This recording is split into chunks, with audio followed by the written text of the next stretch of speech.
قبر میں ایک سوال ہوگا ما دینوں کا۔ آج لوگ اس سوال کو بڑا یاد کرتے ہیں، اس کا جواب دینی الاسلام، دینی الاسلام، دینی الاسلام۔ لوگ کہتے ہیں یہ تو آسان سا سوال ہے، یہ تو ہمیں پتہ ہے، یہ تو ہم آسانی سے دے لیں گے جواب۔ لیکن محترم بھائی، جتنا ہم اس کو آسان اور ایزی لیتے ہیں اتنا آسان اور ایزی نہیں ہے، کیونکہ اس سوال کا مطلب یہ ہے کیا دنیا کی زندگی، تیری دنیاوی زندگی دین کے مطابق تھی یا نہیں تھی؟ تیرا شب و روز دن رات کی محنتیں اگر تو دین کے مطابق تھیں تو پھر تو دینی الاسلام تو کہہ سکے گا، لیکن اگر تیرا شب و روز دن رات کی محنتیں دین کے مطابق نہیں تھیں تو پھر تو دینی الاسلام نہیں کہہ سکے گا۔ یہ بڑی اہم بات ہے۔ آج لوگ رٹے لگاتے ہیں ما دینوں کا دین الاسلام، میں تو جواب دے لوں گا۔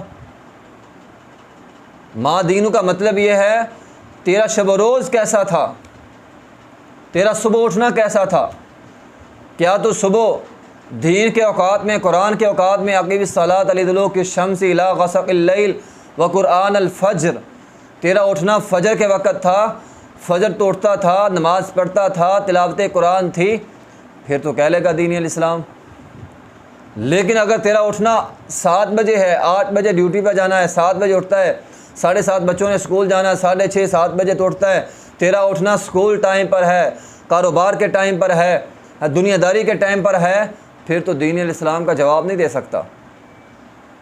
اس لیے رٹا لگانا چھوڑ، اپنے گریبان میں جھانک کر دیکھ تیرا صبح اٹھنا کب ہے۔ اگر تو فجر کے وقت ہے، فجر کی نماز پڑھتا ہے، پھر ٹھیک ہے، اللہ آسانی فرما دے گا۔ لیکن اگر تیرا اٹھنا ہی 7 بجے ہے تو پھر رٹے نہ لگا، اپنا اٹھنا چینج کر، اپنا اٹھنا بدل، اپنی روٹین اچھی کر، رٹے لگانے سے فائدہ نہیں ہوگا۔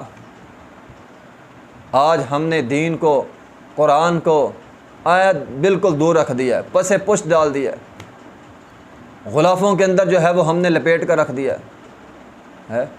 آج ہماری صورتحال یہ ہے کہ وہ ایک ٹیچر تھا نا، اس نے طالب علموں سے کہا، بچوں سے کہا کہ ہم نے اسکول کے اندر نئی لائبریری بنائی ہے، آپ بچے ایسا کریں کہ گھروں میں جائیں، وہ جو کتابیں گھروں میں، بعض کتابیں ہوتی ہیں نا گھروں میں پڑھتا کوئی نہیں ہے، ضرورت کے تحت بچے جو ہیں وہ کتابیں خرید لیتے ہیں، جب ضرورت ختم ہوتی ہے تو ہم وہ کتابیں اب پڑھی ہیں کوئی بھی نہیں پڑھتا، ہر کسی کے گھر میں ایسی کتابیں ہوتی ہیں۔ تو استاد محترم نے کہا، ٹیچر نے کہا بچوں سے کہ وہ جو کتابیں گھروں میں پڑھی نہیں نہ جاتی، کل کو سارے بچے وہ کتاب لے آئیں۔ اب اگلا دن ہوا، بچے اسکول میں آئے، اب سب کے ہاتھ میں ایک ہی کتاب ہے، اور وہ کتاب کون سی ہے؟ قرآن ہے۔ اب ٹیچر نے کہا میں نے تمہیں کہا تھا وہ کتاب لانی ہے جس کو پڑھتا کوئی نہیں ہے، اور تم سارے قرآن اٹھا لائے ہو۔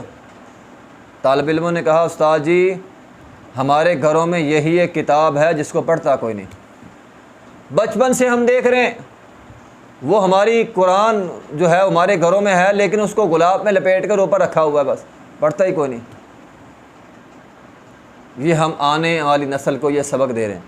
پچھلے زمانوں میں ہوتا تھا، ہمارے بڑے جو ہے خود فجر کے وقت اٹھتے تھے ہیں، اور پھر اس کے بعد جو ہے وہ قرآن کی تلاوت ہوتی تھی، فجر کی نماز، تلاوت قرآن۔ آج گھروں میں یہ چیز ختم ہو گئی ہے۔ آج سبھی 7 بجے اٹھتے ہیں، کوئی 7:30 اٹھ رہا ہے، کوئی 8 بجے اٹھ رہا ہے۔ ڈیوٹی کے ٹائم پہ، اسکول کے ٹائم پہ لوگوں کا اٹھنا ہے، فجر کے ٹائم پر اٹھنا لوگ بھول چکے ہیں۔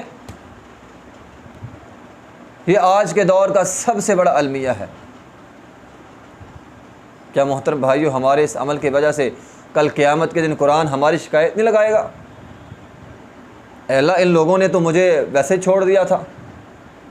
وقال الرسول یا رب ان قوم اتخذوا هذا القرآن مہجورا، ہمارے پیغمبر ہماری شکایت لگائیں گے؟ ہمیں یہ تو پتہ ہے کہ ہمارے پیغمبر نے جو ہے وہ ہماری سفارش کرنی ہے، کیا ہمیں یہ نہیں پتہ کہ ہمارے پیغمبر نے ہماری شکایت بھی لگانی ہے؟ کہ اللہ یہ میری امت ہے، امت کے لوگ ہیں، انہوں نے قرآن کو چھوڑ دیا تھا، دین کو چھوڑ دیا تھا۔ اس لیے محترم بھائیوں، اگر ہم چاہتے ہیں کہ قبر کا جو سوال ہے ما دینوں کا، اس کا جواب ہم دے پائیں تو اس کے لیے دین پر چلنا ہوگا، ورنہ جواب نہیں آئے گا۔ اور جس کو جواب نہ آیا، پیغمبر علیہ الصلوۃ والسلام نے فرمایا اس کے پاس ایک فرشتہ آئے گا، ایسا فرشتہ جو سن نہیں سکتا، دیکھ نہیں سکتا، بول نہیں سکتا، اس کے ہاتھ میں ایسا ہتھوڑا ہوگا جو ہتھوڑا اگر پہاڑ پہ مارا جائے پہاڑ ریزہ ریزہ ہو جائے گا، وہ زور سے مارے گا اسے اور یہاں سے اس کا عذاب شروع ہوگا۔ اس لیے محترم بھائیوں، سانسوں کی ڈوری کب ٹوٹ جائے نہ تجھے پتہ ہے نہ مجھے پتہ ہے، اس لیے دین کو اپنا اوڑھنا بچھونا بنا لیں تاکہ جب موت آئے، موت کے بعد کی زندگی ہمارے لیے جو ہے وہ آسان ہو سکے۔ وآخر دعوانا الحمدللہ رب العالمین۔